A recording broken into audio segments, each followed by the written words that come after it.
hello everyone, and welcome to another episode of the TFTuesday Podcast. My name is Zill. It's good to have you all back here again this week. This week is going to be a bit of a busy one for me. I'm going to be at Fan Expo Canada down in Toronto. So if you see me around, you can feel free to say hi, but I will likely be a bit of a cryptid. So if you do actually see me, I will be surprised. Our illustrious co-host, k-libra, is unfortunately not here today. He is on a well-deserved vacation.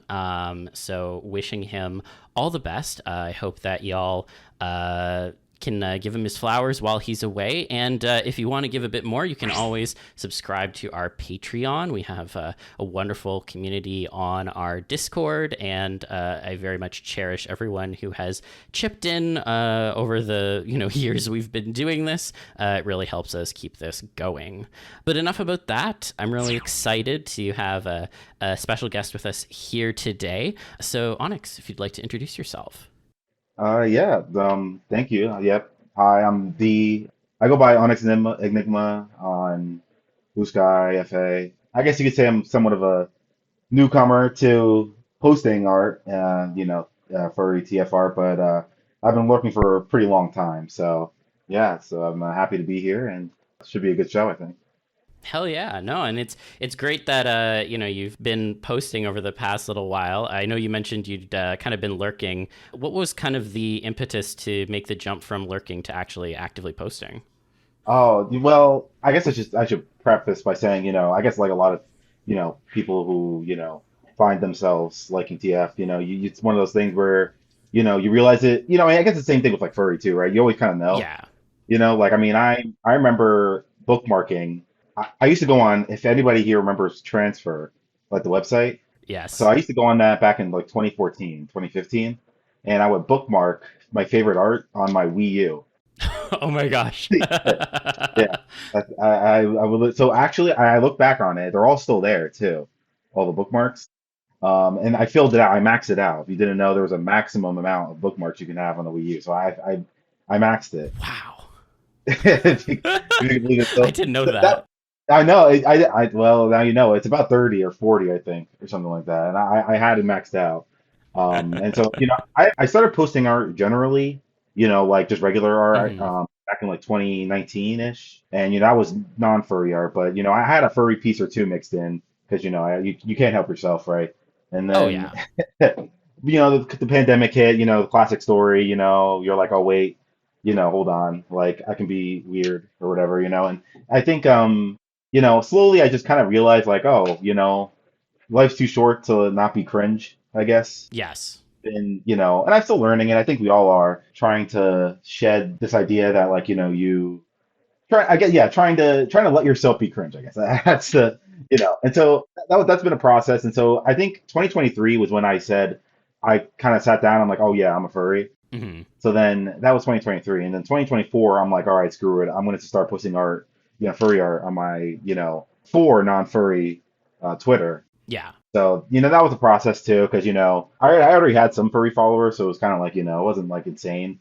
But, slowly I sort of began, and then eventually started to, as I got more into furry, I met some other people, distinctly within furry who were into TF, and they're, and I had made some TF piece or two, and they were like, "Oh, you got to post it, you got to post it," So, and I'm like, "All right," yeah.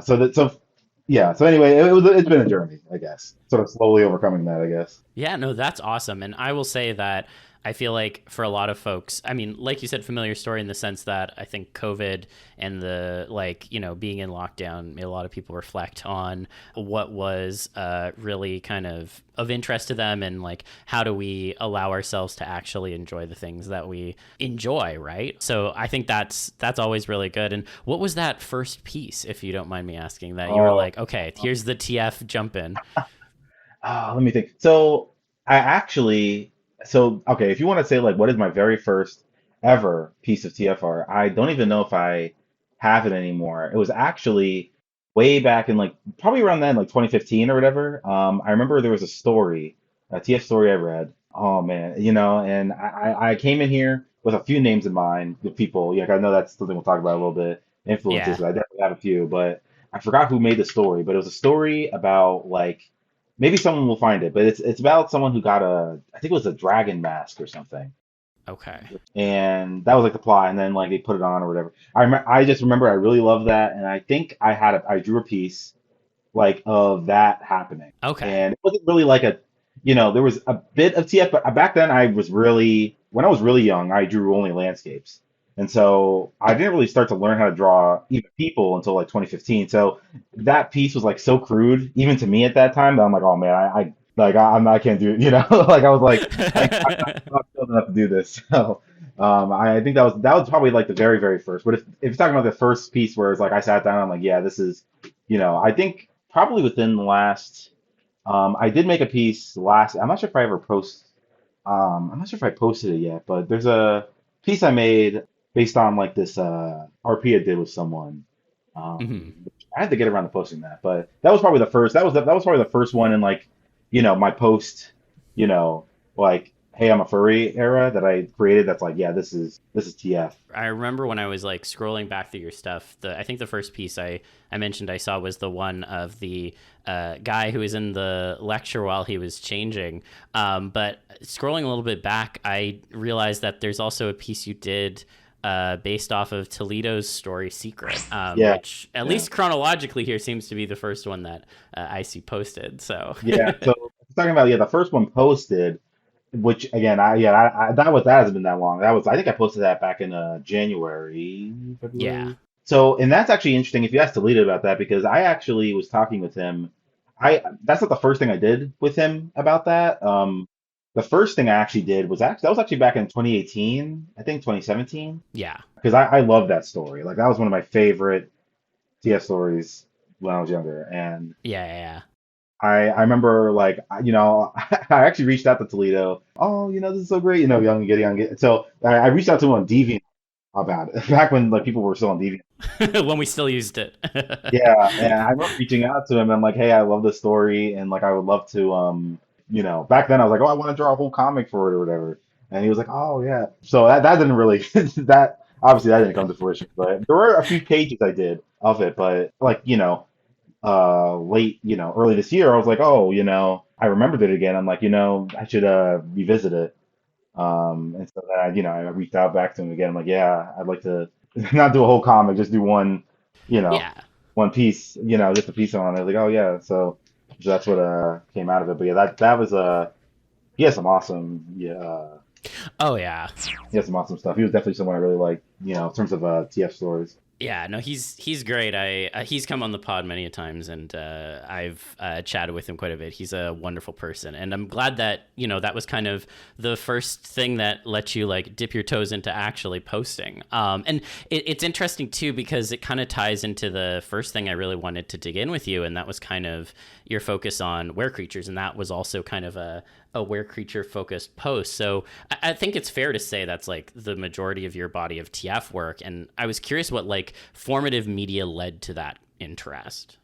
Yeah, probably the reason for that was I think if I had to like think back, I'm sure there's more, and I definitely if like if I went back and looked at some more stuff I watched as a kid, I could probably point out some scenes or whatever. Like there's always like the few TF scenes or whatever they have and Oh yeah. cartoons or whatever where you're like you're like oh yeah I remember that kind of influenced me. But I think the main thing I remember was American Werewolf in London. Oh yeah. The classic. Yeah, and I was like, oh my God. So that was, as you can imagine, then that I think, did give me a predisposition, I think, on average towards were creatures and stuff. Hmm. But yeah, so that's one of the first things that I think of. Like I think I watched that back in like around 2014, I think was when I first. Yeah, yeah. I don't even know if I watched the movie. Maybe I did, but I think I'm not sure how I came up. I'm not sure if I watched the movie first and then watched like the TF scene over and over again, but or if I like found it online. But either way, I remember I would watch that scene like so often. I had like this old tablet. It was just I put up on watching it, but yeah. So that was definitely the first thing I remember. Nice, nice. Yeah, I feel like, I mean, the quintessential werewolf allegory is like with puberty. So I'm not surprised that kind of entered the mix and kind of had an impact on you growing up. Although I will say, like, werewolves obviously have like that very specific niche within our collective psyche in terms of like historical stuff and whatnot. But I think like the connection to the moon will often drop off when you move towards other creatures. And obviously a lot of the art that you've kind of produced over the years isn't just werewolves. So I was curious what made the kind of lunar changes so interesting to you, in that it was then applied to other animals and people undergoing changes into those animals. I guess it's one of those things where it's like, do you like the TF and then you just sort of, do you like, the TF isolated and then you just kind of take the werewolf stuff around it, like the lunar stuff or Yeah. whatever, you kind of just are like, okay, yeah, that's like nice dressing, a part of me feels that way, but I think there's some, I think werewolf stories have a lot of, there's a lot of like fun I guess you can have, Oh, yeah. with that dressing. And I guess what I'm trying to say is I'm not so attached to that dressing. There are times where I like the classic, like, it's the moon, full moon, Yeah. change or whatever, and you rampage, yada yada. And Hmm. then there are times where I like playing on that or whatever. But I think for me it was just, initially I guess was I really like the TF. And so like, Hmm. I was like, oh wow, I really like werewolves. Can people change into other things? And then and then that kind of, and so once I found like, transfer or whatever, that was kind of, it was kind of over at that point because then I just, it was pretty easy to branch out to other changing stuff at that point. Yeah, no, that totally makes sense. It's almost like because of the impact that the werewolf stuff had, it was like, well, this is just a clear carryover that I can have that will create an interesting situation that I'm already familiar with, but now I can use it to kind of explore other species and creatures in a similar sort of scenario. Yeah, yeah. Would you say there's any outside of werewolves that have stuck with you as being like your favorite sort of were creature to depict? I am pretty partial. I guess a lot of people are, towards canines. So, Hmm. like I do really, really like werewolves. I would say I tend to, gravitate towards that. But I guess obviously, I have a bear persona, so I do like bear TFs. Yeah. I'd say I gravitate towards those. But yeah, I guess I would say on average I tend to, stick within like obviously I love dog TFs, quite a few of those. I do like there are like some I like there's quite a few feline type TFs that I like, and I've done a few of those. So yeah, I guess generally within that's realm. Although I have been, I've seen some really great stuff from some people, other, unique species and stuff, and I really would like to, start branching out more in that regard. Yeah. No, that totally makes sense. Would you say that I know there's like that focus on the canines, and in particular, like, you've got your werewolves and like your other sort of canines like dogs and such. Would you say that the draw for the other sort of non-wolf canines is similar because of the just like the snout shape, or like something attached to that, or is it like a different spin on, like, especially with canines, like is there like a pet element that's really appealing? I guess I guess there is a part of it where it's like like you said, like the snout, like they are Hmm. anatomically similar to wolves, so it's pretty easy to go from werewolves to them. But yeah, I think there's a lot of like I think everybody loves dogs, like all cool people like dogs, that is. But um, You're gonna get some cat hackles raised over that comment. I know a few people I know who definitely would. But that's that. There you go. That's my hot take. But I think yeah, there's an element of that. Like I think especially with within the furry fandom, like you think like dogs or whatever people. Yeah.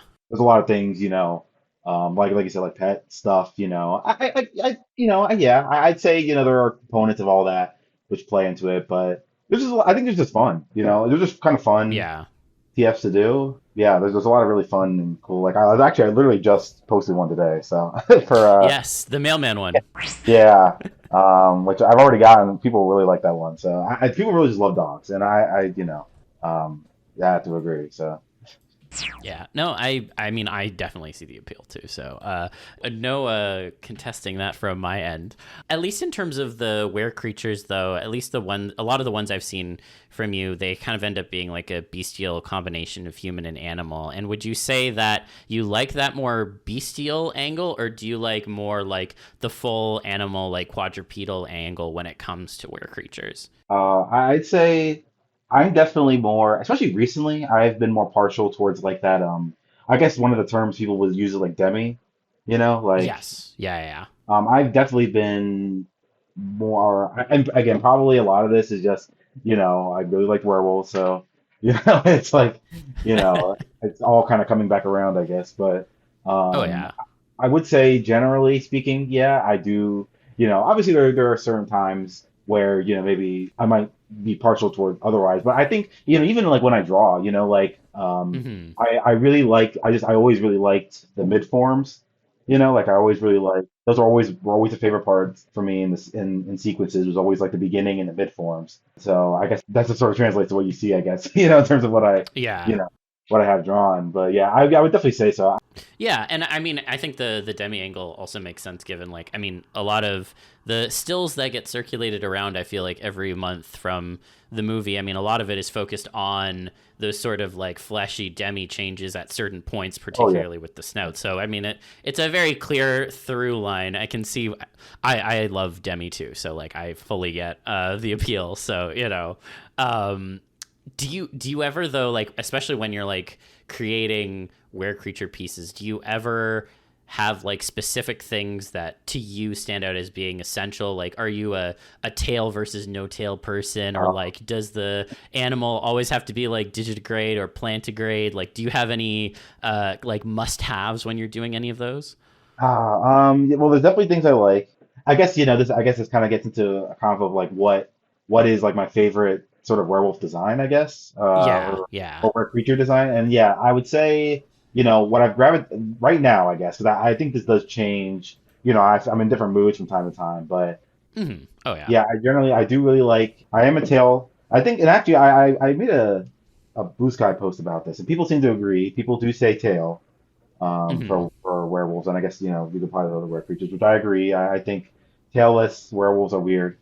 Not a fan of that.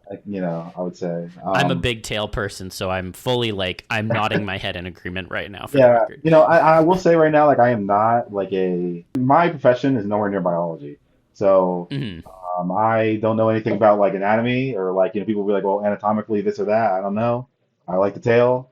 That's all. Yeah. That's all. Maybe it works anatomically, maybe it doesn't, but I like that. Kind of like you said, like I do like muzzles and snouts. That's something I definitely like. One thing I've also been really liking is, and this is something I actually am kind of mixed. Like I like both parts on. Is like I really like the demi stuff where there's like fur only in certain places. I guess Oh like it's yeah. more sparse.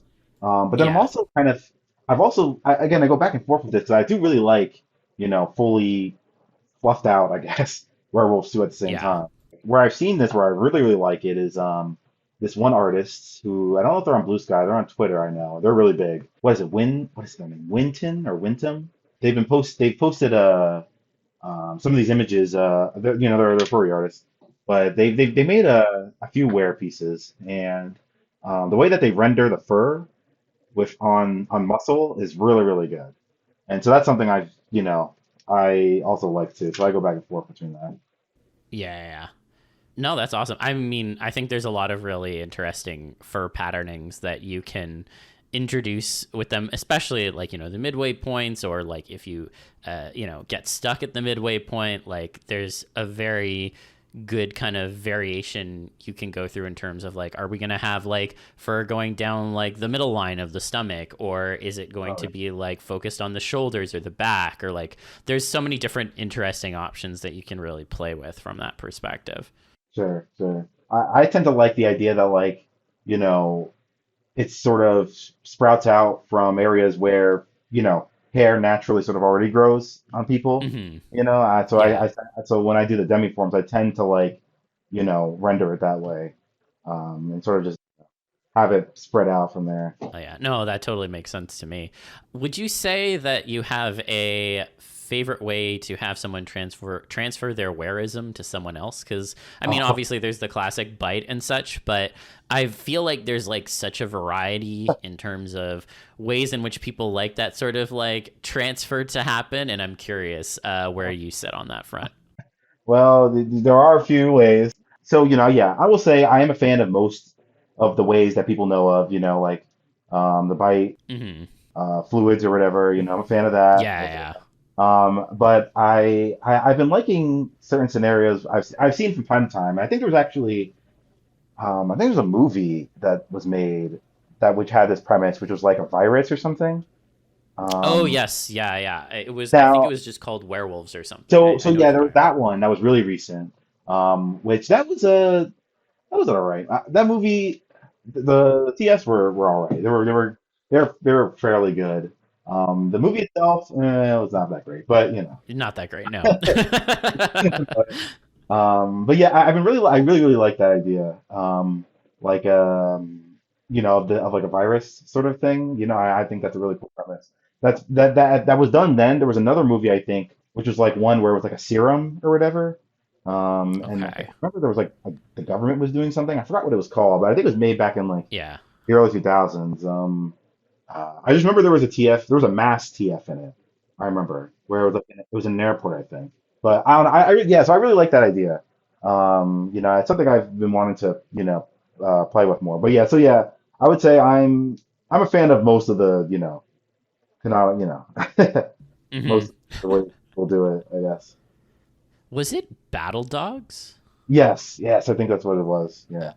Okay. Okay. I've never seen the movie. I know the TF. I know, which is probably how a lot. I think it's really funny. I think that's a lot of how a lot of us operate, where it's like, oh, I've never seen that movie, but I do know the TFs in it. I think that's. It's a common. I think it's a common issue question mark that I think amongst TF fans because like I mean Well, also like I mean I didn't watch the full Battle Dogs movie either, but I didn't hear it was very good, and so no, like I feel that's like the for thing. a lot of us it's like Most of the stuff that has TF in it, unfortunately, is not very good. Like movie, like movie wise, hmm it's kind of like unfortunate. But it's like that is really. I will say that is unfortunate because for me, I really like when which is probably why I'm a fan of like a lot of like written TF stuff. 'Cause yeah I'm just really a big fan of like a TF which is very well sort of built up to, I guess, and there's a lot of like stuff surrounding it. Um, yeah so it is a little bit unfortunate that most, most media that has TS kind of sucks, but um, yeah. it's how it is. It is what it is. Yeah. But that's the plight of being a TF fan, I guess. Yeah, and I feel like there's like another angle in that a lot of times when it comes to transformation in media, like it's also like very niche in terms of who you actually get to see go through it. And I know that a lot of your work is focused on, I think, some of the kinds of transformations that affect people who don't often get to see themselves in TF pieces online. And I know one of those like centers specifically around like your work on like bigger people in general, and that kind of overlaps a little bit with our next topic. But I would love to hear more about what draws you towards focusing on big guys in TF situations. Yeah.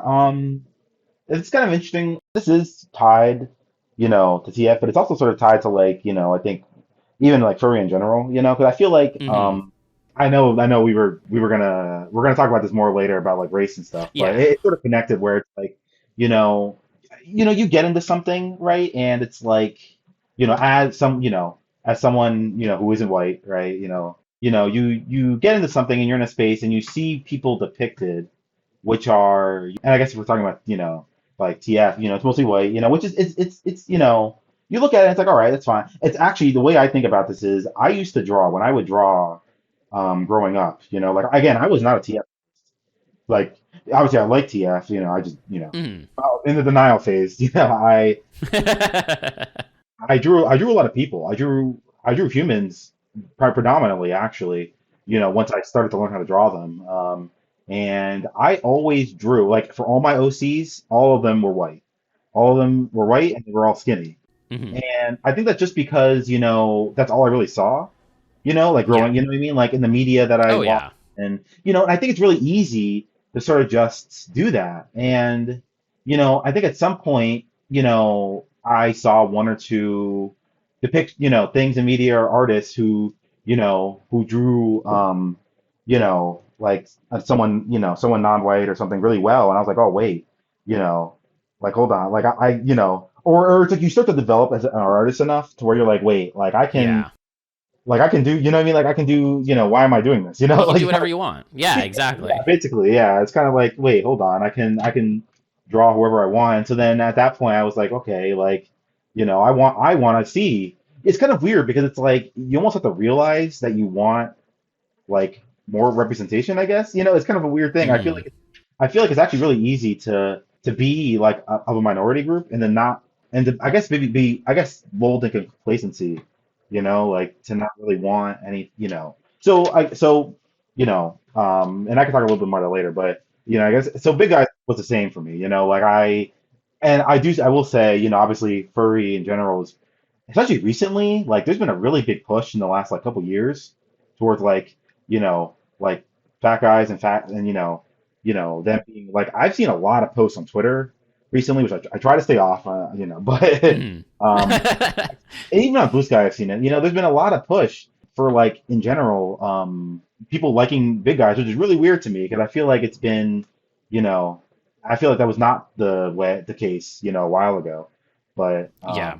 so yeah, it's like There's definitely been like a change. there has, and so it's been really nice to see, and so I think that yeah, so a part of that is just me like saying, hey, you know, yeah, I think it'd be nice, I think there's also a cool creative edge to it too, because I think that in imagining a world where like there's a lot of different people and very different shapes, I think it's really cool to see werewolf designs or were creature designs that are really different, that look you know, that kind of reflect that, I guess, Hmm. and so Yeah. I think that's part of the motivation for that.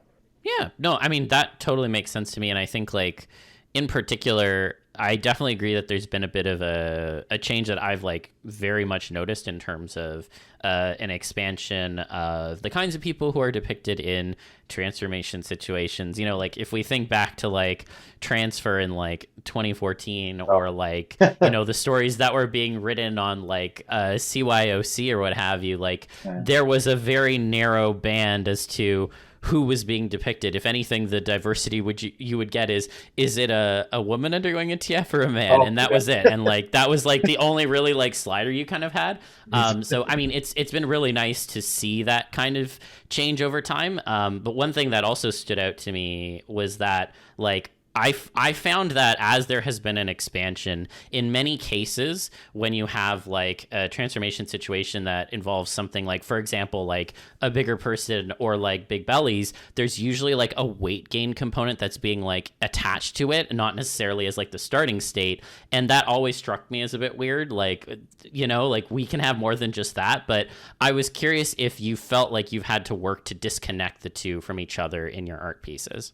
It's kind of interesting. I guess that's something I guess I've thought about, but I guess it's something I never really consciously like looked at. But that's definitely pretty true. I think is that there often is that component with it. I guess it's one of those things where I kind of just like you know I'm like I just have this big guy and I'm gonna make him turn. I'm gonna TF him. Yeah, You know? exactly. Yeah. But yeah, no, that is very true, and I think I would like to see, and I definitely will draw, more, more situations where yeah, it is just, a big. I have nothing. I do like, there are waking stuff I really like.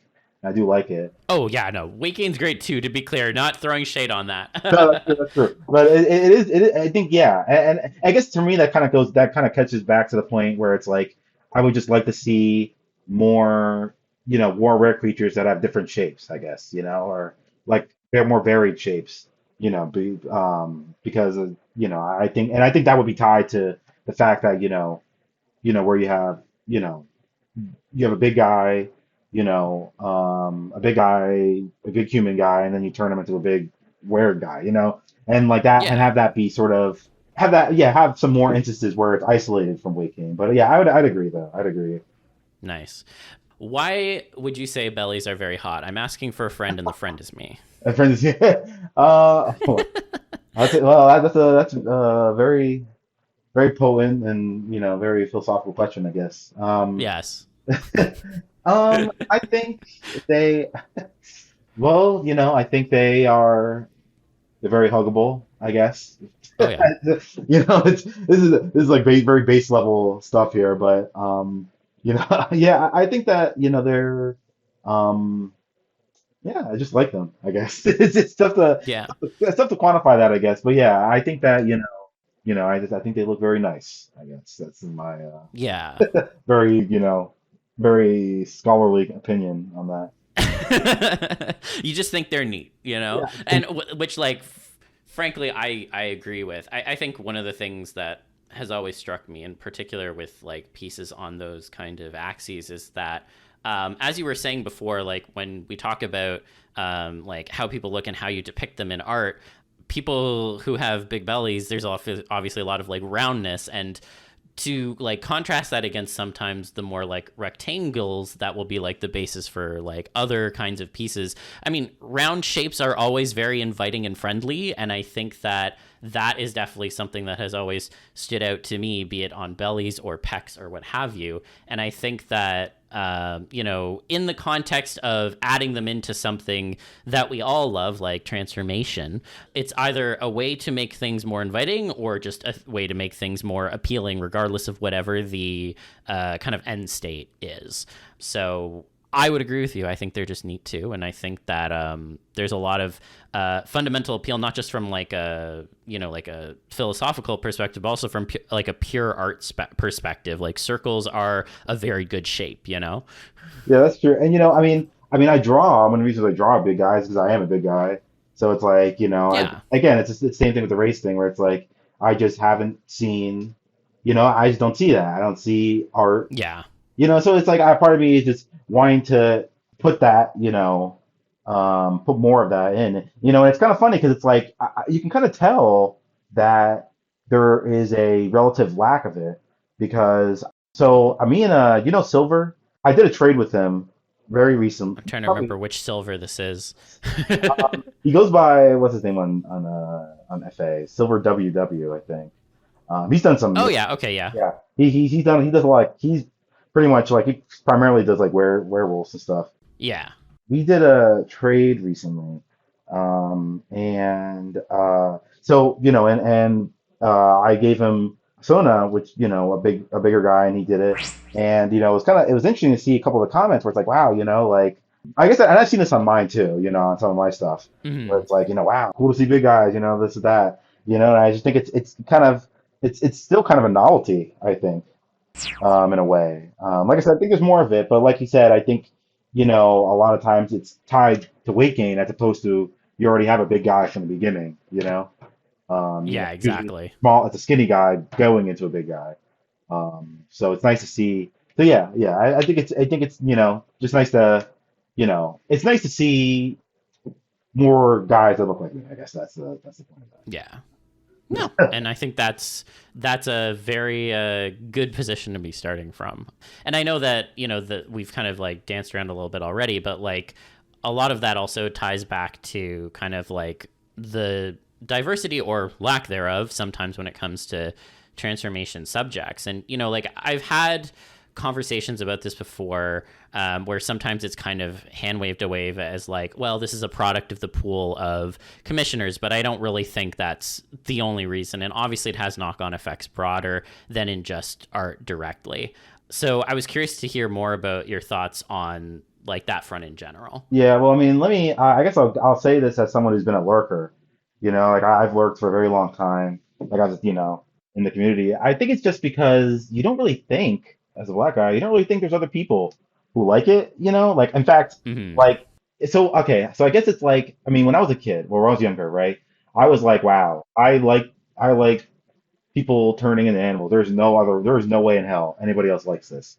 And then it's like I found transfer, and I'm like, whoa, there are people who like this. That's pretty crazy. But again, at that point, I'm like, okay, well, there definitely can't be any other POC who like this. You know what I mean? Right. And, Yeah. yeah, but then it's like, oh wait, and actually, I think maybe the better example with this for me would be furry, right? Because it's like, And furry has been working, maybe, well, I guess we can call it working, but it has been over the last like 5 years, especially. There's been a lot of more visibility on like POC furries and stuff. But I remember getting into it. Yeah. I was like, there is no other way. There is any other, like. And then now you see like these black furries are here. And I was like, wow, that's crazy. So I think it's just a part of it is like, I don't know if belonging is the right word. Maybe it is. I think it's fostering a sense of like, yeah, it is okay, I guess, to like this as a black guy or Hmm. whatever, or a POC. And there are other people who do, I think that's the main, I feel like that's like the line you kind of have to like, run with in order to see that, in order to Yeah. see more. Because I think it's just the fact of like there are black people, POC people who like TF, but are probably just not, who have just not seen themselves in the art, and who are, I think in that combo, I think I watched a little bit of it. I think it was like, mentioning, oh, they're not getting art of like, of, a brown character, they're getting art of a white character or whatever. I Yeah. think that's a part of it, because like I said, I only had white OCs, like for a long time. Yeah. And so I think it's just like, I think it's something that maybe is just something that maybe in part time will hopefully, well, I guess we'll see, but time hopefully will help. But I think also, what I mean, as more POC get into the fandom, get into TF and then post, and, that art is more out. I think, like with furry, I think you hopefully will see, it'd be like sort of like a feedback loop almost. Yeah, yeah, no, absolutely. And it's interesting you mentioned that, because one of the things I always think about is when I've gone to like furry conventions, and you have your like TF meet and greet. The pool of folks who show up to that is far more diverse than what you would be led to believe online. And I think that you kind of hit the nail on the head in that sometimes it's like they may be making like white OCs, or they just don't necessarily feel as comfortable, or to your point before, like it's like, well, I don't even know how many other POC are in the fandom and interested in transformation in the ways that I am. And I know that like even like myself personally, like I'm mixed, and I've always struggled a little bit on that angle as well too, because it's there's so much to unpack basically. And I think that for a lot of folks, when they come into TF at first, it's like, oh, well, this is just kind of like an escapism thing for me, and I'm just gonna like revert to whatever like my priors are. But like as more folks have been comfortable expressing themselves online, it's like that is something you can like express. I do not really buy. I don't really buy into like escapism. You know what I mean? Like I don't really buy Yeah. into that because like for me, it's like okay, I understand like media being used or things. You know what I mean? Like things being used as sources of comfort. You know what I mean? But Yeah. I mean, at the end of the day, it's like you're still. You know what I mean? The things are still linked. So I mean, I guess it's not. That's not necessarily to say Oh, you have to absolutely. like. You have to always like I don't know, you have to always be thinking about politics or whatever. But I just think it's like I think you get led down dangerous roads. Oh, absolutely. Or maybe I don't know, maybe that doesn't have to be dangerous, but I feel like it's not really good to like kind of put your head in the sand and then be like, okay, this is my wholesome comfort media. You know what I mean? Like I will put my head down and I will do nothing. I will not pay attention to anything going around, and I will just stay right. You know what I mean? I think it's Oh, yeah. No, I'm deeply skeptical of people who are like ooh woo no politics, oh yeah, because no, everything is inherently political. yeah. Like if especially like when you think about like the like again, there's a diverse amount of people who are in the fandom, and our experiences in the real world inform our experiences in these spaces too. You can't just like disconnect them and be like, "Oh yeah, there's no connection here." It I mean, carries over. It carries over. Yeah. yeah, yeah, absolutely. And like the one of the things I think about a lot in particular was, and I still see it to some degree, but even more in the past, there was a lot of like, how do I put this?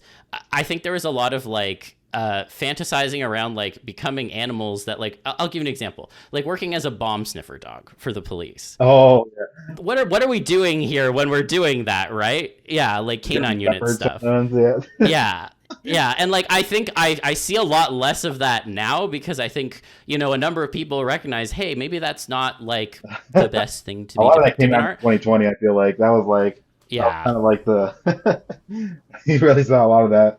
Oh, Yeah, 100%. I'd agree, and I think not to be too woke. If we can be woke anymore, I don't know. That might be canceled. I think We're allowed. I We're don't know if we're allowed. done with woke yet, but think I, I do think a part of that comes from yeah, really not to be too woke here. It really does come from a place of privilege, because it's like Yeah. again, like right, like it's like this stuff carries over. It's like I feel like growing up and being like a black, being black and gay or Hmm. whatever. It's like you never really. I don't want to say like I don't want to be like so more morose about this. And be like there's no escape, but it kind of what I mean. It kind of just you kind of live with that. Like the reality of like you will always like there will always be points where you can experience racism or whatever. You know. Oh, absolutely. You don't get a shield from that, Yeah. Like it's just going to always be there. So it's like I always, I take comfort and solace in furry, but it's like I know that, there are people in there, some people will be racist, and it's like you just kind of. So I feel like, there's a mix here where you can live with what I mean. You can take comfort and have spaces which bring you comfort, but I just don't think it's good to dig your head, which is something that's been happening I think recently in this digital, Yeah. modern age where people like attach their whole like personality and self-worth into to like a fandom, or to like Hmm. to something that I guess I'm not, I mean more so like fandom in the sense of like franchises or whatever, I guess. Yeah, exactly. And it's like you really got to be careful. You can't, you can't. I think it's really dangerous. It's kind of like parasocial relationships. I think you really, Yeah. you really shouldn't be attaching yourself to stuff like that. Yeah, no, I do agree there too. And I think that, again, with a lot of these topics, I think I'm glad that people have recognized that certain things are just kind of goofy and have moved past that to some degree. I'm glad. Obviously, there's still like work to be kind of done, but I feel like in particular, furry and like TF to a degree as well, like they've at least always been a bit better in certain aspects than others, but there's still so much I think to like unlearn and unpack, and a lot of that just comes from again the world that we live in, and it's why you can't just say like, oh, everything's disconnected. Like there's always going to be links back to what's going on in the real world, and biases and priors that people are bringing into the space. And so I guess one of the other questions I'd maybe pose to you is, do you think there's anything that the community can do better right now in order to make this a more welcoming space for people of all races and ethnicities and shapes and sizes? Yeah, I mean, it's I mean, we're already in a pretty progressive space, So Yeah. I think the main thing at this point is just visibility. Like I just think you need to just see, and I think a part of this is just making, just having more art, more art with POC in it, yeah. Just having more and more and more of it. Just making it more and more visible, which I think will happen, which hopefully I think, will happen with time, and Yeah. again, I think it's a feedback loop where it just takes one or two artists to post that to get other people comfortable to also post that, and Hmm. get more and more, feedback loop going in that respect. So I think that's, you Yeah. know, it's tough to really ascribe because, a lot of this is like, I don't want to say systemic because we're talking about like, furry, not like the government, but, it's, Hmm. obviously there's individual actions and there's systemic stuff. I don't know how much, I mean, individually, obviously, like don't be racist, but, that's not, Yeah. that's easier said than done. Obviously you gotta, like, Yeah. like, And there can be systemic elements of culture too. yeah. I still, even if there's not a system, right? So, Yeah, I just think it's just promotion, a visibility thing, continuing to have it be more visible and seen. Like I know we talked about this before, but Rui made a great post about it, and I think that was really really great. Like that was an awesome post because there were so many. Like I'm like there's so many black people there. Like I didn't yeah. so many, and so it's like there were so many underneath that post who were like linking their POC TF stuff, which is like really awesome to see. Yeah. And yeah, I just think more, just keeping, just keeping that more of it. And yeah, I think, I'd like to think that the arc of history, bends in, Hmm. in the woke direction. We've deviated from woke a little bit. We lost the sauce a little bit, but I think, it'll, I'd like to think it'll curve back. So, that's my. I agree too, and I think that not to get too much into the current happenings with the orange clown, but like I do think that one of the things that has been hardening to me at least is in particular all the stuff with like itch.io and like all the stuff with the payment processors. Like Sure. people have like really taken to like kind of collectively fighting back against like kind of the censorship, because obviously the censorship always falls on queer people first, Or, POC first, like disabled folks first. And so, it's been really nice to see people like so like forcefully pushing back, and like who knows how that stuff is going to end up. But that was one of the first things I've seen in a while, at least in terms of a collection active front within this fandom, that like made me feel like, yeah, like we can still, work to make that arc bend in our favor. And I do think that we will be able to come out of that like hopefully stronger, but we also have to put in the work. And I think that, it's a call to action also for folks to recognize that like we all have our own role to play in this sort of like conversation and making these spaces more comfortable. And the first step is recognizing that we all have a part to play, and then I think like if you move forward with that intentionality, you can like actually make quite a bit of difference. yeah, yeah, and I think a part of it, I guess a little bit, I think these companies are, they want to make money first and foremost. Yes. They will bend, or they will blow in whatever direction the wind is blowing. And right now it's blowing, not towards woke, wherever the opposite of woke is, Yeah.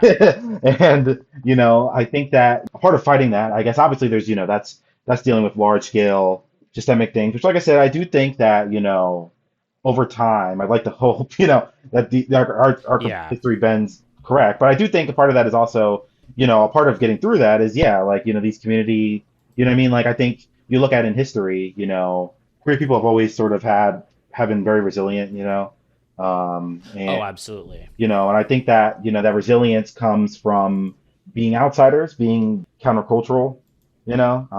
Hmm.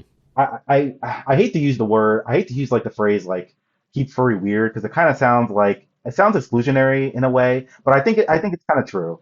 Like I think there's an element you have to keep. There's a certain cohesion I think that comes Yeah. with being countercultural. I think. Uh, Yeah, I would almost say like keep furry authentic would be the yeah, way I would yeah, put it, in the sense of like countercultural, absolutely. Weird has its own connotations, but I like countercultural. I like authentic. I think that this is a space that we shouldn't allow to get like super corporatized. And I know that like, there's, TF is pretty safe from that. 'Cause yes. it's very Yeah. it's not remarkable at it, all. But you've been seeing that in theory, and like you've been seeing like like these fitness influencers coming in, yes, and yes, yes. coming in and getting getting a partial, and then just to sort of promote their OnlyFans, and it's like again, Hmm. I have no, no qualms at all with people really doing any of that. But I think it's a little bit, I do have some worries that, on a broader scale, you've seen this sometimes, some of these companies, sort of furry baiting and stuff Oh, like yeah. that. It makes me like, Yes. how long until, like Arizona gets their own furry mascot, like gets their own Sona, and then they start posting, and like how many, and so it's, again, I think TF, and that's one of the great things I think about TF, which is why I do obviously I critique the visibility of POC or whatever in it, but I think I really do appreciate it because it's so, like I said, it's so unmarketable, and Yeah. and I think there's a lot of cohesion. And I think we're not completely immune, but I think we're pretty strong against that sort of exterior like push Hmm. towards trying to make it marketable. So I think if Yeah. anything it's nice to know that a lot of people, I think, in this community would be on the front lines against that. So Yeah, I'd almost say that like one of the nice things about TF, to put a like a bit of a twist on what you said, is like I think that everyone understands, like, you know, broader public people understand what a werewolf is. Like that is something that goes back, you know, like millennia basically within our kind of cultural lexicon, but people don't always necessarily associate seeing a transformation being like there's a fandom associated with that. That's just like a trope that shows up in stories, and that's, you know, maybe a good thing to some degree, because like you said, I think it kind of protects it from being corporatized. And I'd also say that it's nice to like have that sort of, again, that authentic community vibe to things without it being like trampled on by, you know, any sort of like marketing and such. And like, hey, like if, you know, if someone wants to like make OnlyFans content with their partial, like, go wild, get your bag, but also like please at least be into it as well. You know, like don't use it as just a Yeah, costume to engage make with the money, you community. know. So But you know about that, yeah, about that, because it's like, you know, about people knowing what werewolves are. You know, they'd be surprised to see, you know, there's a fandom.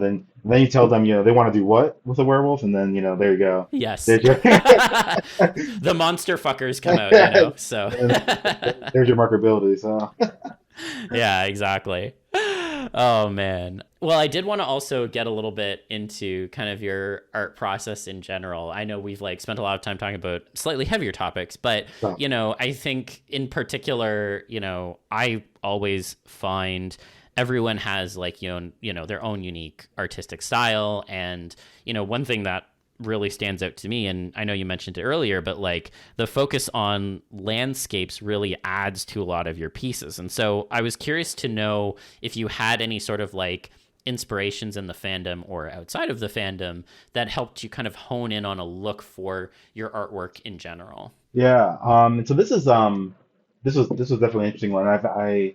So I mean, you know, like I said, I've worked for a long time, so there are, you know, many people, many artists that, you know, I had followed for a while. Kuma is one. Yeah, big, you know, big time name.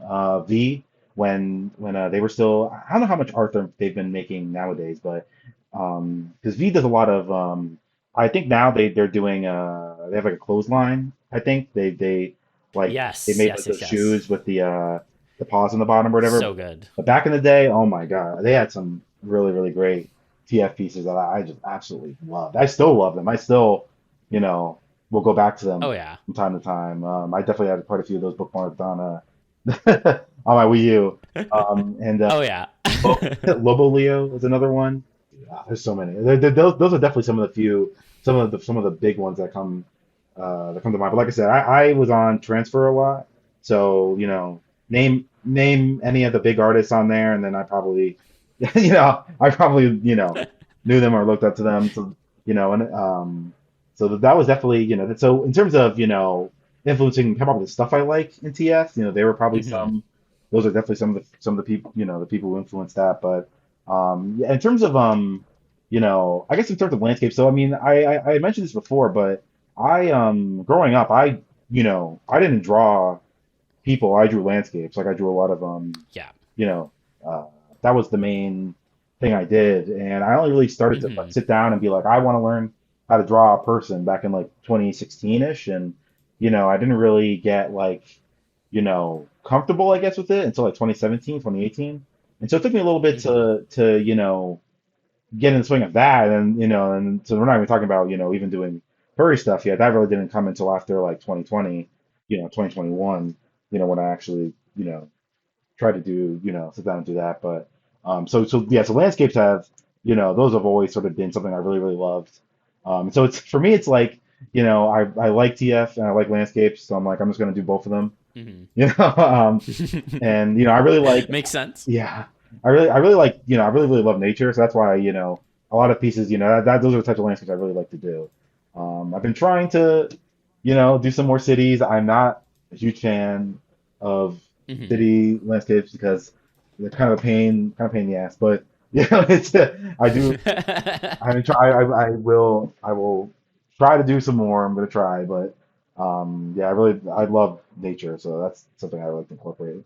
Yeah. No, that totally makes sense. And it's funny you mentioned that because I remember uh, when I was looking through some of your stuff, you know, in preparation for chatting with you, one of the ones that actually stood out from a landscape perspective was I guess I would classify it as something that falls in between like city and like pure nature. There was this it was almost like a slice of life of like the Midwest, that piece that like really stood out to me that I really liked. And it really like I felt like it encompassed both elements in a way that was really cool. Like it really stood out to me in Oh, particular as like this is a really cool combination of furry and, you know, real world like middle Americana, you know, with the billboards and everything.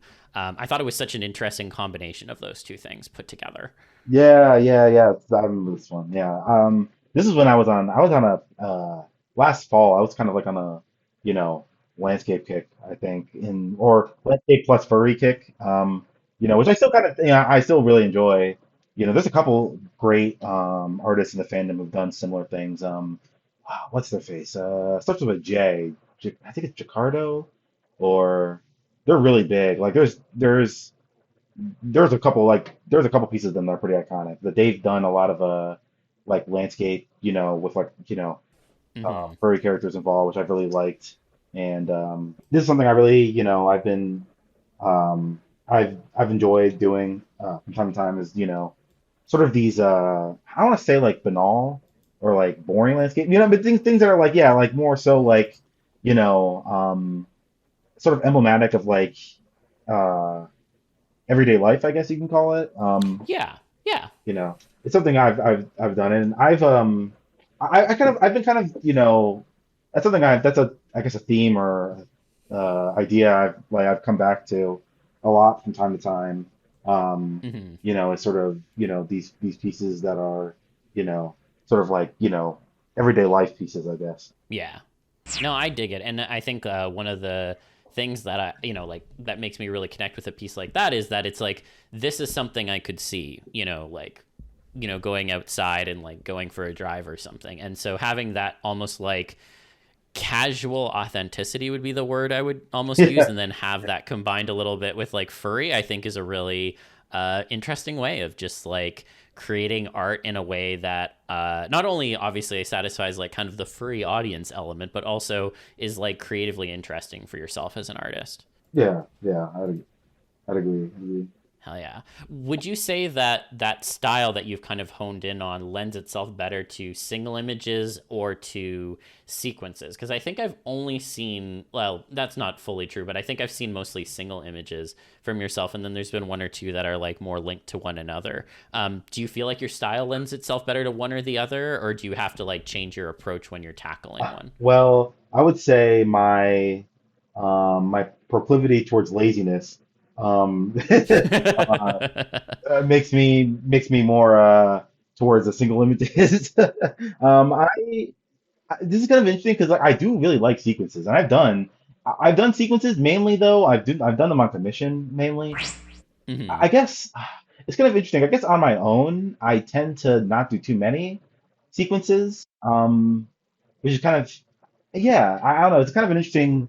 I guess a part of it is just, yeah. I guess a part of it is because I like the single image painting sort of, style, and sometimes really Hmm. you doing a nice background to it. So I guess that does lend itself towards me wanting to do single images more. But I definitely do definitely love sequences, and there are some I have in the pipeline I like to do. And I'm also a big comic person, which I haven't. I really need to get back, do some more because I haven't worked on my comics in forever. But that is something I do like, and I have done. And I mean Yeah. I've done a lot of writing too. I did a lot of writing in Oh, nice. high school and college. So like even some of my FA posts, this is one thing I love about FA. I mean, there's a lot you can critique it about, but I love the fact that you can have really long descriptions. You can have Yes. stories underneath. I love that. I used to love, when I was lurking, I used to love TF pieces that have really, big stories underneath. And so that's something that some of the pieces I've been, I think, what did I put I put a little story for one of the pieces I did somewhat recently. I forgot which one, but something I've Hmm. been trying to do. I would like to do some writing, like some pure writing. with maybe like an image attached to it or whatever. Something I've been Yeah. trying to do, but No, I definitely agree with you there. I've dabbled a little bit in writing myself, but oftentimes don't necessarily have the energy to attach writing to an art piece. However, the few times that I have, I found it very rewarding. So I definitely concur that that is one of the benefits of FA because there's only so much text you can fit in a blue sky post, unfortunately. And like you can maybe add some of that to the alt text description, but it's not quite the same thing. So yeah, yeah. The nice things, DeviantArt when it was decent used to be, was nice for that too. I guess it's just something, about that format, that's just, you know, that's where it works. But like on Twitter, yeah. especially on Twitter, oh my God, Twitter. Oh yeah. Oh my This is God. why one reason I hate Twitter because it's like it's so like algorithm. It's almost like in some ways it's like TikTok, where you have to jangle Yeah. so many keys, like to like to get No, you really do. like Honestly. it's like ooh here here's your I love my facts a lot, but oh my God, Jesus, you really gotta dangle. You really gotta dangle. That's why one of the reasons why, other than the fact that Elon went psycho, but well, he was already Yeah, psycho, exactly. so, you know. Yeah, no, honestly, like it's part of the reason why I love Blue Sky so much because we don't have to think about the algorithm, and it's also why people should be very vocal about some of the community guidelines that they're thinking of introducing. Please, like, Yeah, submit your feedback on that because it makes me scared. yeah, But like to your point, like I definitely agree. I think that it's nice that we can have those kinds of image browsing focused sites because I think there's benefits to both, yeah. in terms of having ones that have, more text that can be attached to them and the ones that are like, I just like looking at these art pieces. Yeah. But I would also ask then, because I know we talked a little bit about like, the draw towards single images versus sequences with personal pieces. I've definitely experienced that. Often my ADHD doesn't have like enough energy in the tank to do more than one picture. But I guess when you are thinking about like, creating a new personal piece for yourself, how do you generally pick what kind of topic, subject, or theme you're going to pursue? Like, do you have like a rough list of ideas you're like hoping to work through, or do you just dive into whatever you're vibing with at a given moment? Yeah, probably at some points I would say, it could be one or the other. Like, I would say like I've, I'm someone like I've drawn like for a very long time, and so like there's always like there's a little bit of um, yeah, so like a tank, I guess, in me, that's like, Yeah. my drawing juice, that I'm like, I really, and I always Yeah. have it. There's always a level in there because I do really love drawing, and I need like I could never go like probably the longest I could go without drawing is maybe a couple like maybe 2 weeks at max. Like Hmm. because at some point the tank would just start like bursting, like I need to I guess I could force myself to do it for longer, but I really do love doing it. And I'm not like, it's not like my primary job or whatever. So it's like, it's not what I was looking Yeah. for. I can ease off it when I need to. Like, Yeah, not exactly. have to draw as much. But so I guess in that sense then, so there are times where, if the tank is really full, like yeah, things will kind of just be, you know, bursting out, for better or worse, on the page. Um,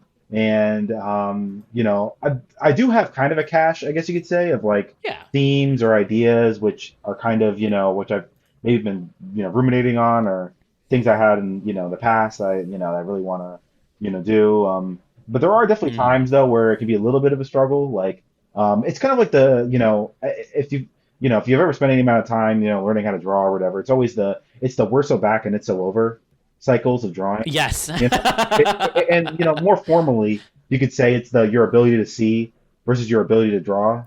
Sort of fluctuating. Yeah. And so, when I'm in the it's so over phases of drawing, it can definitely be kind of tough to really get it because a lot of times you Oh draw yeah. stuff on there and you're like, oh my God, everything's wrong.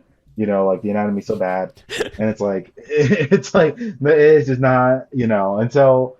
It's not hitting. Yeah. Yeah, yeah. So I guess I would say in terms of ideas, like you know, for anything, I mean not just TF, but I do tend to like I do have a decent cache of them. It's just about like, you know, first of all, at any given point, do I have the enough juice to want to do it? And then it's like, Yeah.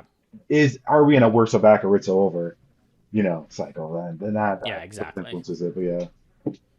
Yeah. No, I think that totally makes sense to me. And, I very much connect with that, like, having a bit of a cache of ideas and then like picking at things if you have the we're so back kind of mental energy. Cause I've definitely found myself in that situation too. So that's very relatable. Yeah. And of course, I feel like every artist has a long brewing comic project in their Oh background yeah. somewhere I, that they just pick at every so often. I feel like that's like a very common thing. yeah. Definitely. I have. Oh my God. Yeah. I have a couple of those. That's for sure.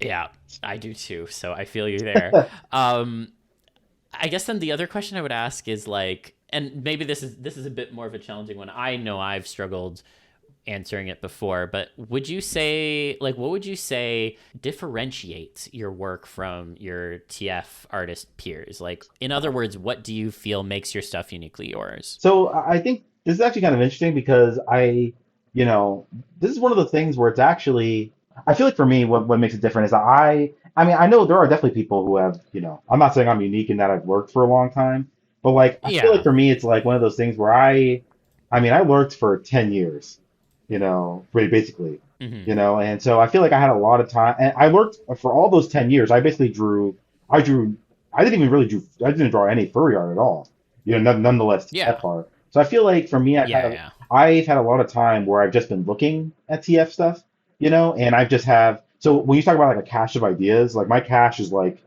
very, very, very, very, very long, in a way, because like I've had 10 years where I've just looked at stuff and like I just haven't done any, and I think that Yeah. for me, and again, I drew nothing but first I only drew humans for years. And like I went to, I did art classes in high school and then I did some art classes in college. And so that for the whole time I was only drawing, humans, landscapes, and then only near the end of my undergrad that I actually even do furries. So I feel like for me, it's like I'm kind of in a unique position where, I've drawn nothing but, like sort of, I don't want to say like, I don't want to say classical stuff, but like, you know what I mean? Like I haven't Yeah. really, I haven't done any furry or TF stuff. And so now I feel like what that's resulted in is I feel like I have a fairly unique style, I guess. Um, Hmm. like I think I think there are maybe I think that this might be something I think you were gonna ask, but like in terms of you know, or maybe this was a bonus question or something that someone's gonna ask about like my influences or like art that like, you know, people's art Yeah. who, I might get compared You to get or compared to, whatever. yeah. Uh, Yeah. Yeah. I'd be interested. I don't know. I mean, this is something that I think I would have to have a outsider, look at because I mean, for me, I'm Yeah. not, Hmm. but I feel like I don't really, obviously, like I said, there's a lot of people I take inspiration from, but I feel like mine is pretty, different, I guess.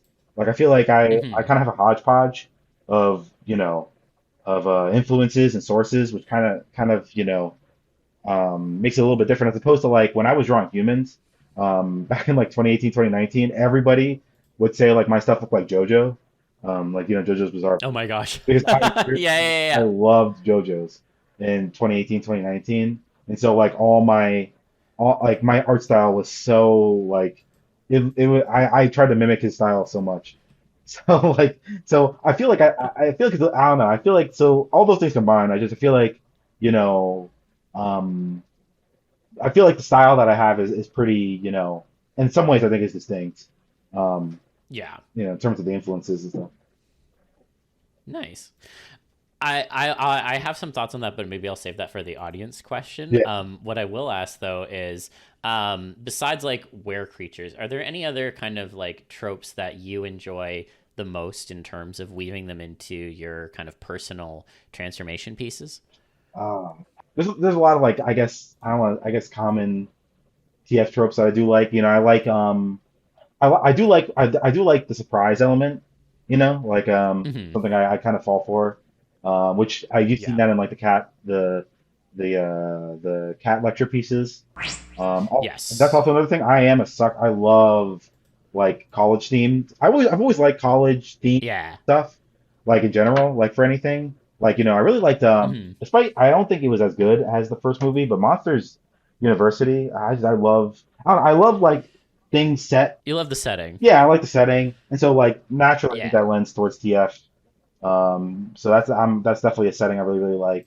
I really like yeah, there's a lot there's a lot in there, but yeah, I would say there's a lot of the common tropes. I think I tend to, you know, I tend to like. Hell yeah.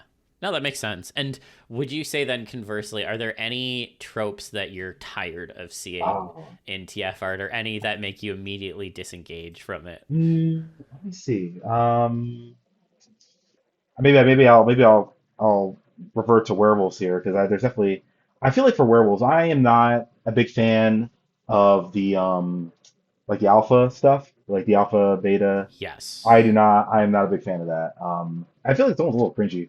Like it's like, and I feel like in stories it makes it so like I don't like it because it's kind of like this like omnipotent, like I don't want to say omnipotent, but it's like this like external force or whatever that kind of gets into relationships, which is kind of weird, Yeah, where it's like, exactly. oh, he's the alpha, you can't do this or whatever. I'm like, okay, like, like, and then it's like, oh, he's the alpha. He has this like power or whatever, and they have to like obey him. And I'm like, okay, I feel like for werewolves, we were talking about tropes. I feel like in general, TFR, there's not too many, like there's certainly things like I don't really like, I don't care for, like it's just not my thing. Hmm. Like for example, like like male to female, for example, that's not a thing I don't really care for. Yeah. But like I feel like definitely I could for werewolves, there are things I am like just like I am tired of, and we need different werewolves because I feel like werewolves have not really progressed all that much, I guess, and which I think is part of and to blame is popular media. I just feel like there hasn't been Hmm. any good werewolf media in so long, and so I feel like yeah, all that like that, like I said, the alpha trope I'm not a big fan of, and Hmm. I don't know, I just think we need different werewolves, I think. Gotcha. I will save. I have a recommendation for you on the world front, but I will save that for later because it's a bit of a spoiler for something. So I'll put a pin in that. But no, I think that's a very good point. I did want to make sure we had time for audience questions. We've kind of answered this first one already, but perhaps we'll put another spin on it. So Chozo FS was asking if you've ever had your work or artist that your work is frequently compared to by others that you don't necessarily see the resemblance to, which I think is an interesting question. And so it kind of sounds like that hasn't necessarily happened to you. But I guess then my like permutation of that is, do you think there's any that you could be like compared to that you would see the resemblance for?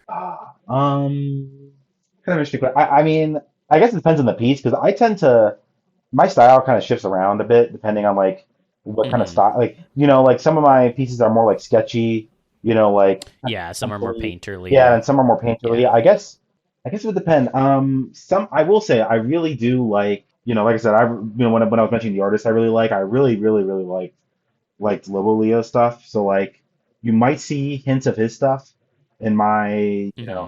in some of my like um especially like the sketch the ones where I do like more of like a sketch or like a you know an ink style you might see that. Uh, Yeah. but yeah, as far as like other I don't know if you could really I'm not sure who else you could tie, Hmm.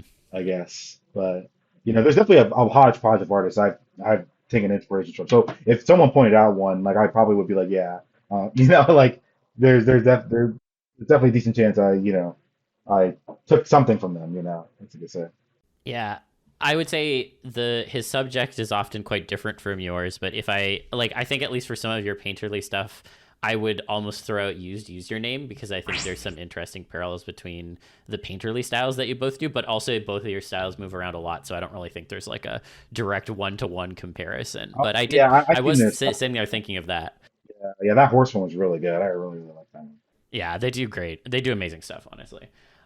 I could see that actually because that study one that I really do like that. Like that's a scenario where like when it's talking about like um when I was talking about like, painting things that are like, more everyday, but also I really like the idea of like were creatures or whatever and like, everyday scenarios. That's something I really enjoy. Yeah. So I could see that comparison. I could see it. Yeah, no, absolutely. I will say, like, to answer the question from my perspective, I don't really get compared to much stuff just because my stuff is so niche from like a photo manipulation perspective. So I haven't actually really run into that issue before. I guess like if I had to squint, like I'm sure someone's probably compared my work to like Pythos's work, but I wouldn't really see the resemblance there because we both have very different artistic styles. But I could see someone making a comparison because we're both fairly active in that kind of space. For photo manip is kind of like a lost art in some ways. I feel like I don't really see it as much anymore. Yeah, yeah. Yeah, I really feel that sometimes. I think, like, in particular, I mean, like, it was so popular in the aughts, and, like, it kind of fell off to some degree, and then, like, now you've got all the AI garbage, so I feel Let like me get to the that, hot like, take. I got something on. okay. Well, then, yeah, let's go to that question then, because we had a question from other side who said, do you have a hot take regarding TF art, or the TF fandom, and if so, what is it? Yeah, this is the thing. So I saw this when you said it, and when you sent the thing or whatever, and I was looking at it, I'm like, oh, this is the one question I actually gave some thought to because I was like, huh. But something that really came to my mind, which has been kind of pissing me off lately. I think there are some people who are, and maybe this is not necessarily relegated to just TF, but like some people are way too eager to be doing AI stuff. Like Yes. the amount of AI TF that I've seen is pretty like It's it's ridiculous. pretty ridiculous, and it's like I feel like it's really in terms of the work it produces, it doesn't really I saw someone I forgot who said this, but it doesn't really capture at all like what makes TF good, because I Hmm. think that when you look at a TF piece, you can tell the artist puts emphasis or care or you can tell what parts that the artist really likes, and I think that Oh, that's yeah. reflected in the piece, the way in which they pose it, how far in they are, but like in AI it's just so like, and even like these videos that I've seen or whatever are so bad because it's like they rush the whole TF, because in AI obviously it doesn't know that like, oh yeah, hey, we like all those middle steps. It Yeah. just says I'm going to take this person and then morph it weirdly into this animal or whatever. And it's like such a, course, but I just feel like it's so, I've seen it in so many, I've just seen it around and it's like, it's been pretty, a little bit more present than I'd like, I guess. That's my, Yeah. No, I definitely agree with you there. I wish it was not as prevalent, and I'm glad at least that I don't see it too often at this point. If only because a lot of it has every time I've seen it, I like I put that into like the mute list, and then yeah. I never have to see it again. So definitely agree with you there. I guess if I had to make my own hot take, I mean, I feel like it's typical for me to answer that question because I feel like half of this podcast in general is just me like giving out hot takes as I'm going along. So I don't know if I have like a super unique one at the moment, but I guess if I had to like settle on one, I guess I think my hot take would be that I would like the TF kind of community in general to be more supportive of when TF artists, quote unquote, actually make stuff that isn't necessarily directly TF. I Uh, think that there's a number of artists that we've talked to on the show who have noted that like they obviously enjoy making transformation art. It's their bread and butter, but when they when they try to branch out into something else, sometimes they will feel like people aren't as receptive to it, or like yeah, the audience doesn't necessarily come along, and that does frustrate me. yeah, And I've seen it happen like time and time again, I and so I don't know. no, no, that's definitely I feel that a lot. That Yeah. for me, like I'm someone. I mean, that's that for me though, I've always kind of struggled with that because I am not someone who can like settle on doing one. Some people, and that's where when you really want to get big on Twitter, this is what you got to do. You just got to make you gotta The settle on same one thing. thing, and you got to keep making it, making it, making it, making it. you will hit it. You will hit it eventually, and as long as you keep making the same thing, you'll be good. And I just feel like for me, I just Yes. cannot operate like that. Like I get so like tired of doing that. Like actually when I was on Twitter, my first thing that kind of like quote unquote I hit big with, I guess, kind of, or I got attention from was doing like mother art, like earthbound art. Ah. So if you look, Yeah. yeah, No, I know what if you mean. you look deep enough on my Twitter, you'll find it.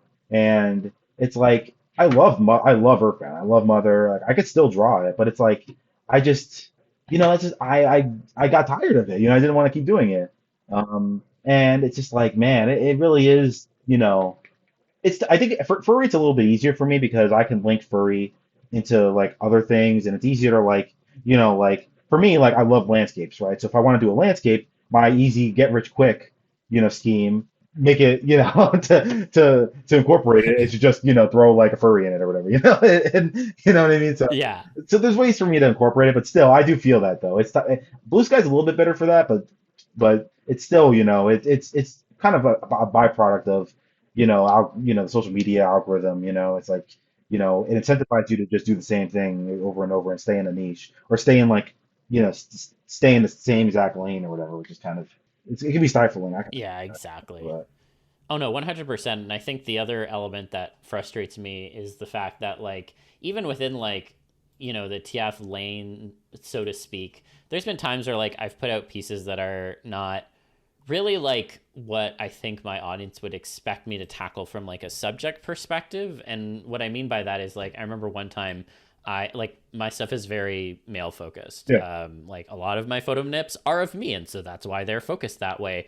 But I remember one time I did like a TFTG, and it was like very, very explicitly like this is a busty figure kind of thing, and it did not get the same reception that the other pieces of mine usually get. And like it is what it is. Like I'm not saying like people need to like everything that someone puts out, but it does remind me to some degree that I think that sometimes audiences will put certain expectations on artists, and there can be a bit of a feedback loop because then it's like, well, I know this is the thing that's going to get me the dopamine from the number on whatever site, and so yeah. I'm going to be Yeah. incentivized to like produce that, You So, just wish, yeah, um, it could be tough, it's like, it could be tough because it's like, and it was like that for me when I first started doing furry stuff, actually, like I released a furry piece and I get like, on Twitter or whatever, get like 10 likes, and it's like, damn, and it's like, yeah, obviously likes aren't everything, but it's like, man, I don't know. So yeah, I feel it. It could be, yeah, yeah, it could be tough. it can be tough. Yeah. It'd be like that. It'd be like that. Well, that was all the questions I had for you. I don't know if you have any questions for me. Oh, I guess I am interested though when you're talking about the photo manip stuff. I guess if I'd be interested to like hear you elaborate because I know we talked a little about AI or whatever, and how that's been. But I feel like I do feel like there's like I said, I do think photo manip is a lost art. So I'm just kind of curious like what you're because I saw photo manips being on DeviantArt or whatever. I remember Hmm. seeing them for ages. So I'm kind of just curious like what your I guess what your thoughts are on how that's evolved because again that's something I never really experimented too much with it, but Yeah. No, absolutely. I mean, I think one of the interesting things about like photo nips, in my opinion, is like there's a connection to the real world that feels, at least personally speaking, a lot more tangible than sometimes art can make it. And that's just literally the fact that you are quite like forcefully taking a picture of someone and like almost molding it like clay into something else. And that's like always been my sort of approach with creating photo manips. And like, the whole process includes like, taking a picture of myself or multiple, bringing them together, doing texturing, doing a lot more painting on now than I used to be frank, as like my skills have kind of evolved. But I think there's two reasons why I think it struggled so much. The first is that its greatest asset is also its greatest weakness, in that you have to use a picture. And so for a lot of people, they don't feel comfortable putting pictures of themselves online or working directly with a picture of themselves, because you're like confronting yourself for the entire process of making the piece. And especially for folks who like may have like whatever body dysmorphia issues, not just necessarily on the gender angle, but in general, like that is a really difficult thing to work through. And I can like pinpoint, my kind of artistic like creativity bursts, I almost have like this third metric that I have to satisfy it, and that is, how do I feel about my body? Because I've definitely noticed there's been periods in my life where I've taken a lot less stock, and then I have less things to work with because I'm not liking how I'm looking. And I've worked through a lot of that, which I'm very happy about, but I think those are like so many different like hoops that you have to overcome to even make the art. And it really filters out like so many different people. And also like, I mean, there are people who could maybe use pictures, not of themselves, but then there's a whole other ethical quandary you get into of like, is it okay to use like these random pictures you find online of people, right?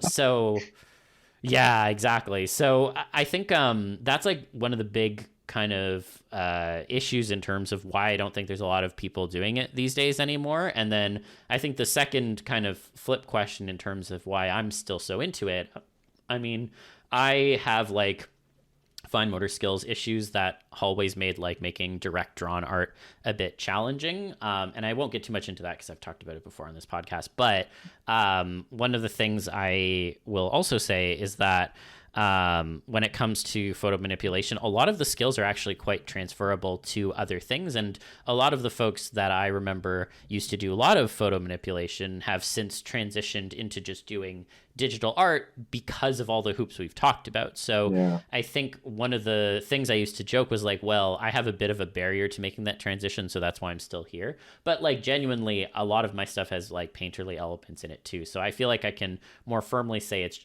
like I'm still making that stuff because it interests me so much. And I don't know, I think there is just a very visceral fascination I've always had with what happens when you stretch someone's face out like it is in like, an American Werewolf in London transformation, and like, how can I make that look in a similar style, not necessarily to that movie, but just like in general. And I think that live almost like molding of what someone looks like, often myself, is the thing that makes me come back to it again and again. And to be frank, I'll also say that the posting pictures of myself online has never been a barrier to me, because I definitely have some exhibitionist tendencies. So like, that's never really been an issue for me. I'm like, yeah, sure, I don't mind that people are seeing me transforming into all these different things. And so I've never had to grapple with that. Yeah, okay. Yeah, no, it's interesting because yeah, like I said, it's something I've always, I've seen. I've seen them a lot. I used to see them, like I said, I used to see them a lot more back in. Yeah. But yeah, it seems like it's fallen out, or maybe not fallen out, but not as prevalent as it once was. So yeah, absolutely. Something is pretty cool. It's always great to see, like when you see a really good one, it's like wow. Mm-hmm. There's definitely some really, really. Yeah, no, I agree, and I think that I always say this, like my door's always open for people who are interested in learning more about it, because I feel like, again, there's very few of us still around. So I'm like, I would like other people to do it too, so it doesn't disappear. Yeah. Yeah, I'm just glad that I'm still able to make art in that kind of sphere. And it's, especially with like personal pieces, you can track what my mental state is for a year, because if I'm producing more art, I'm probably in a better headspace. That's how it is. Yeah. Well, awesome. Well, thank you so much for coming on. I really enjoyed chatting with you. And if people are curious on finding you online, where can they find you? Yeah. So right now I'm posting mainly on Twitter and FA for Affinity. I will say I'm probably most active on Blue Sky right now. Yes. You can find me at my handle OnyxEnigma on there, and on for Affinity too, same handle. So yeah, and Hell yeah. so yeah, and also yeah, so thank you, and thank you also for having me on. It's been really great. It's been great to reflect a little bit on everything. And like I said, I've been lurking for a while, but I haven't, it's been really nice being able to actually like engage. It's really a different, Yeah. it's very different when you're actually like talking to people and doing stuff in the community. It's like, it's kind of weird because like, you're looking at these people for so long, like these players in the community, these artists, Oh yeah. and you're like, wow, I don't want to say they almost become like mythological figures, but they kind of like, you're like, Mhm. but then it's like now I have them in my comment section, and it's like really weird, Yeah. Like it's very, very weird. I've gotten used. I've not. Every day there's like a new person who likes something for mine or follows me or comments on something, and I'm like, oh my God, I've looked at your stuff for years, and it's like really weird. Yeah. So I'm still getting used to it. So Hell yeah. No, I love that. And I'm glad that you've been getting to experience that too, because I find it to be just a absolutely incredible thing to get to experience in general. So I'm glad that you've been getting that experience too. yeah, that's great. Awesome. Well, yeah, thanks again for coming on, and thank you everyone for listening to this week's episode. I hope that you had as much fun listening to it as we did recording it. But in the meantime, I hope that you all take some time to digest what we chatted about on this episode. Make sure to give your feedback on the Blue Sky community guidelines, call a payment processor and make their life difficult today, and keep an open mind and stay TFV. And we'll see you back here again next week.